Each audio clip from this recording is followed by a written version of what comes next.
Trilhas da Democracia de hoje, entrevista Heloísa Starling, professora titular do Departamento de História da Universidade Federal de Minas Gerais, onde coordena o projeto República, Núcleo de Pesquisa, Documentação e Memória.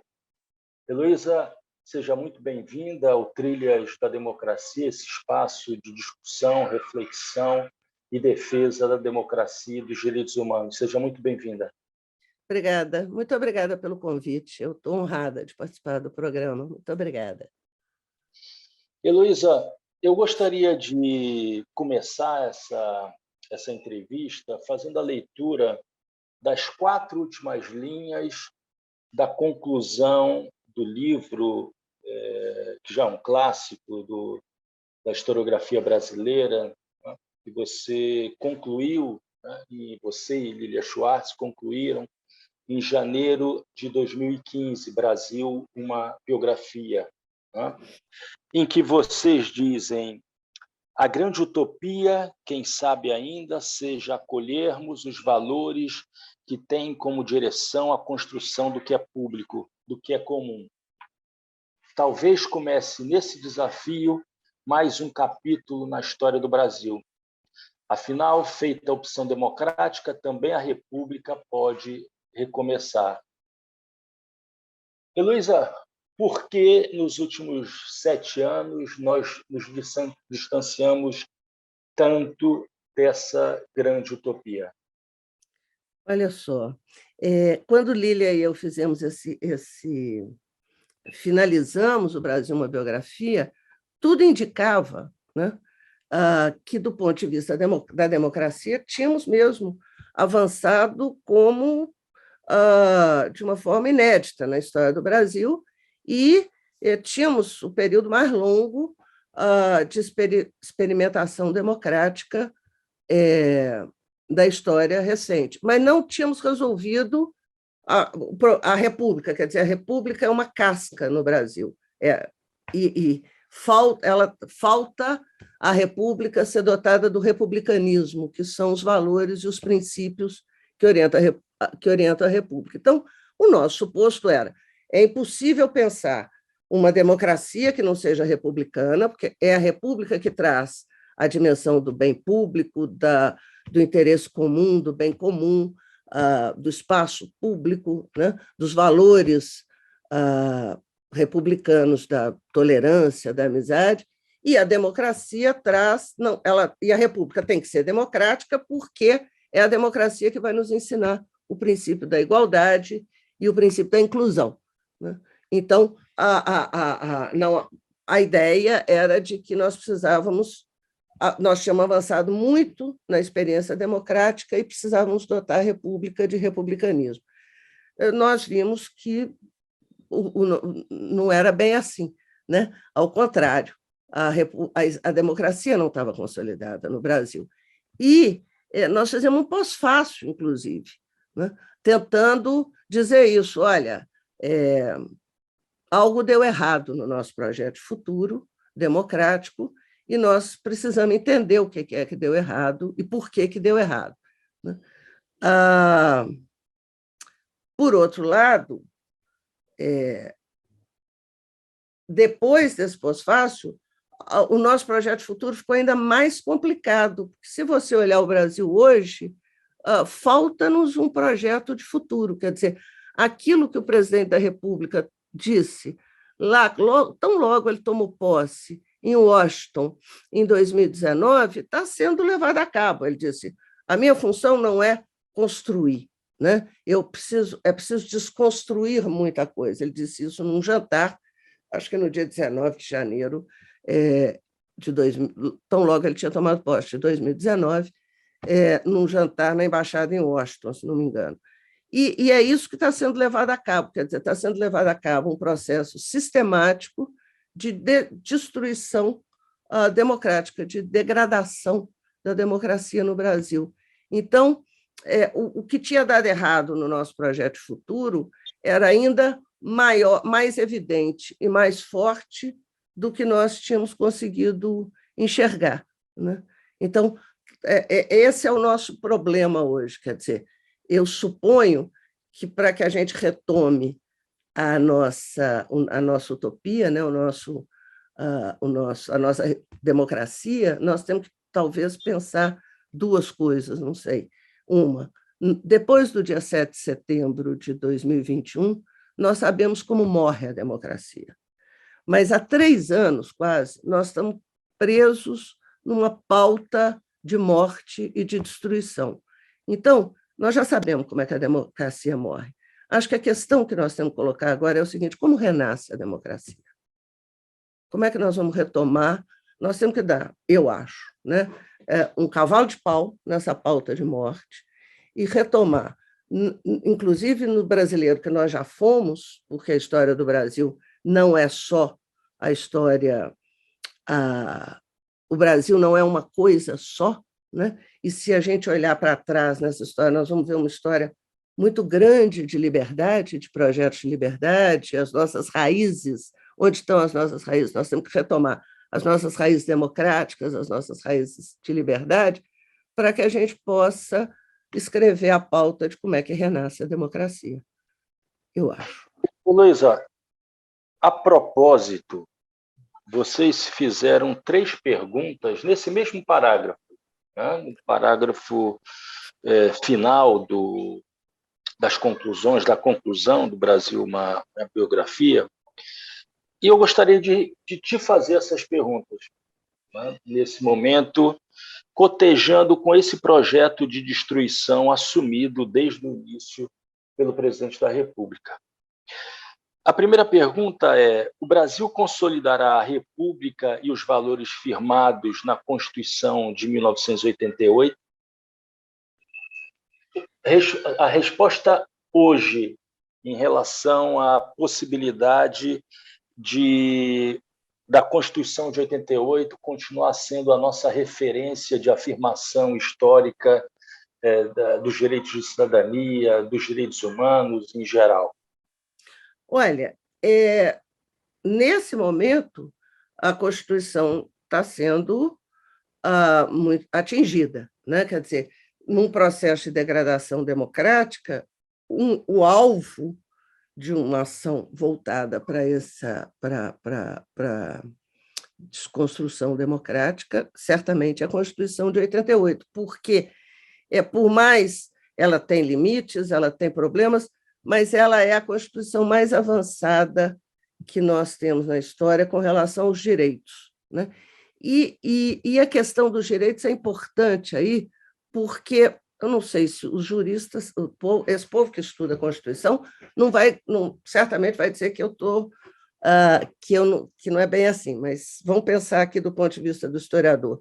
Tem um olhar para o futuro que a Constituição levanta.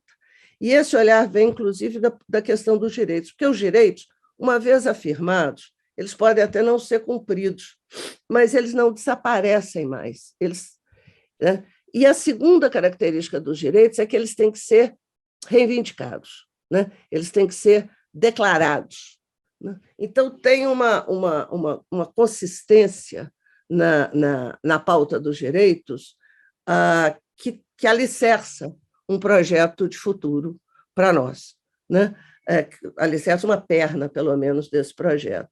Então, eu responderia que o problema do direito, que a Constituição ela garante, e ela precisa garantir mesmo, a questão dos direitos. E os direitos não terminam, eles são como a democracia, eles não têm um fim, né? Exatamente porque a dinâmica deles continua. Quer dizer, nós nunca vamos chegar a um momento em que a gente diga assim, bom, conseguimos todos os direitos. Não, o que são direitos e a sua reivindicação, ela continua ao longo da história. Então, isso é como a democracia, né? Ela é um processo, ela não tem um fim. Chegamos ao momento de melhor democracia, não vai existir isso, e é bom que não exista, né? Para que a gente possa fazer como a Rosa de Luxemburgo ensinou, né? Para que a gente possa perguntar assim, mas a liberdade não é dizer sim, a liberdade é dizer não. Então, como diria a Rosa de Luxemburgo, e aí, não pode ser de outra maneira?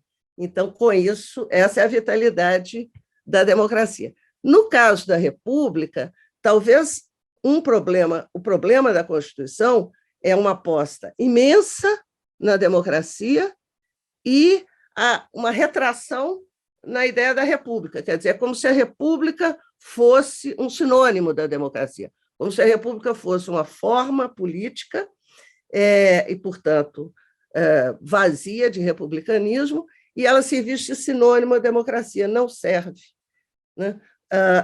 Essa questão é importante para nós, porque ou nós dotamos a nossa república de conteúdo, do conteúdo mais simples, a boa gestão da coisa pública, até o seu elemento mais poderoso, né, que é a ideia do nosso comparecimento ao espaço público para decidir em comum aquilo que nós vamos fazer para o nosso bem, né? Então, talvez o nosso grande problema da Constituição seja olhar para esse conteúdo republicano. É como se nós quiséssemos fazer a proeza de ter uma democracia que seja sinônimo de república. Não é, né? As duas precisam se complementarem. Então, não sei, eu consegui? Você acha que eu estou conseguindo ser clara? Sim. A segunda pergunta, Heloísa, conseguirá manter um crescimento sustentável sem dilapidar suas riquezas naturais? Eu acho que essa é a resposta a essa pergunta que vocês fizeram, infelizmente, muito, muito óbvia, não é? Quer dizer, mas nenhum de nós previa, né, que o cartão de visita do processo de degradação democrática e de destruição do país ia ser exatamente a área ambiental, né? Acho que o João Moreira Salles escreveu isso, um texto muito bonito na Piauí, em que ele diz isso: o cartão de visitas é essa degradação, está se destruindo sem se colocar nada no lugar, né? É destruir pelo processo de destruição. E isso tem consequências que eu mesma, nenhum de nós vai saber avaliar, mas tem consequências, inclusive, que futuro nós estamos deixando. Por isso que eu digo, não tem um projeto de futuro. Esse processo de degradação ambiental ele é um dos eixos mais fortes de eliminação do nosso projeto de futuro, né? Então, certamente, se nós queremos que a democracia renasça, entre as questões, os sinais e as questões que nós temos que levantar para essa pauta, essa é urgente, né? Eu fiquei muito impressionada, esse ano fazem 40 anos do lançamento de um livro que me impressionou muito quando eu reli agora, que é Não Verás País Nenhum, do Inácio Loyola Brandão, que é uma distopia, né? Ele escreveu há 40 anos atrás. E se você reler esse livro hoje, se você ler esse livro hoje, você leva um susto, porque, de alguma maneira, as antenas da literatura captaram o que nós estamos vendo hoje. Nós podemos reconhecer determinadas cenas hoje, na televisão, né? Que estão indicadas no livro, que estão descritas no livro. E o livro é um livro muito, muito forte, porque, inclusive, ele é narrado por um historiador, né? Um historiador que não fez o suficiente para impedir o que o Brasil virou, e aí ele se sente responsável, então ele vai narrar o processo de degradação para que a gente encontre, como ele diz, as estrelas, né? Para que a gente possa encontrar algum pensamento, formular um pensamento para alterar isso. Então, essa questão ela é muito impressionante, muito forte, e está na base do nosso futuro, né? É ao mesmo tempo cartão postal de destruição do país hoje e um dos eixos fundamentais se nós quisermos ter um projeto de futuro para esse país. E a terceira pergunta: que papel desempenhará no cenário internacional? Que também é uma pergunta que se autorrespondeu no decorrer desses últimos 3 anos, né? E porque de novo, né? Esse processo de degradação, essa crise democrática, né? Não é só no Brasil, né? Mas você tem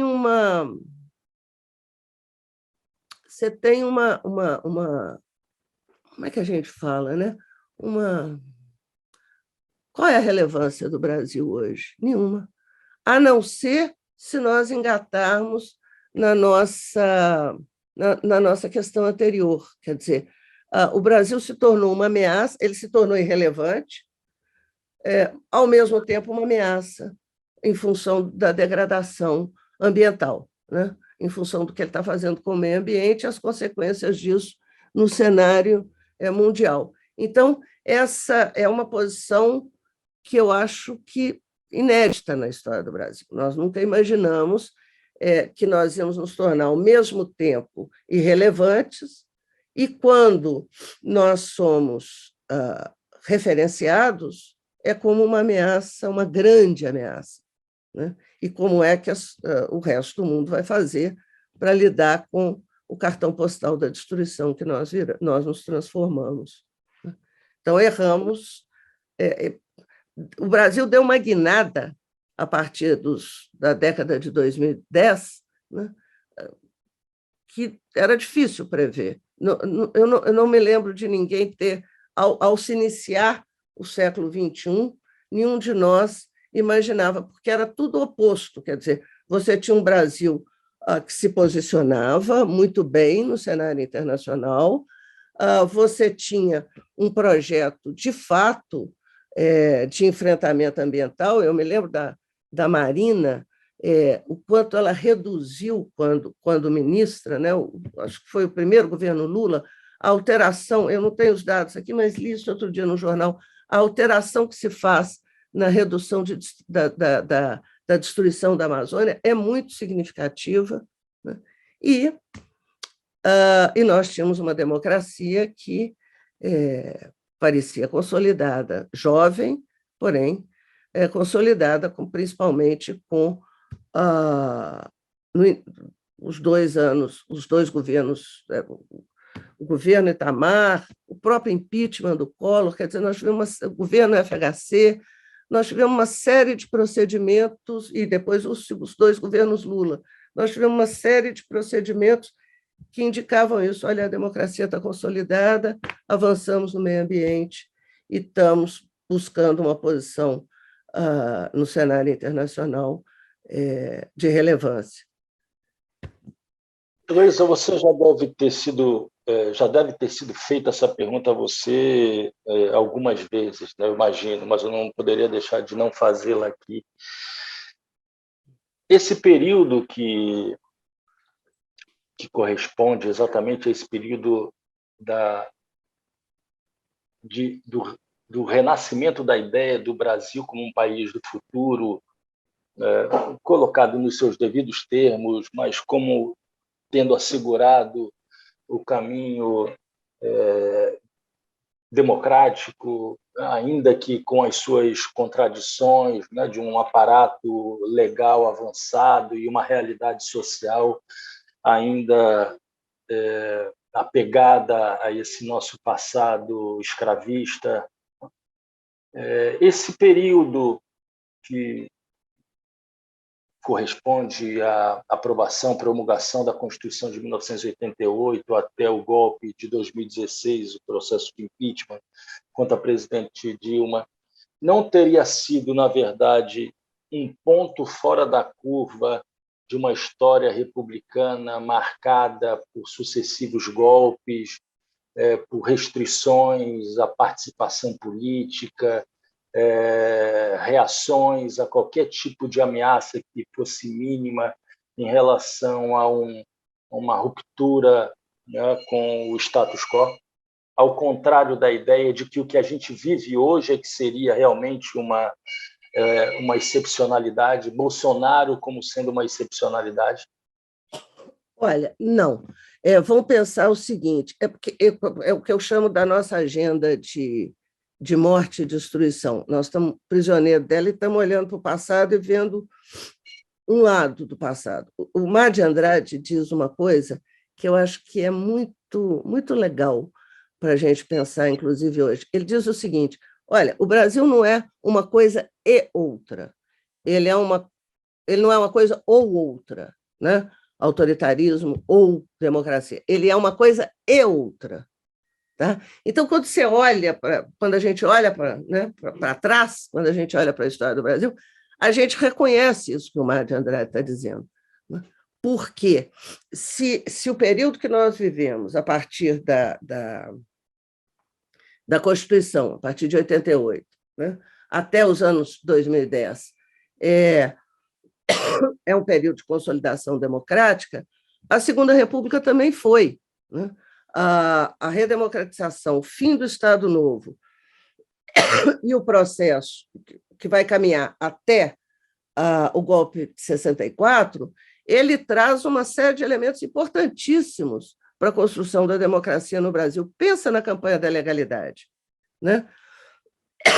Pensa no processo de redemocratização do país a partir do fim do Estado Novo.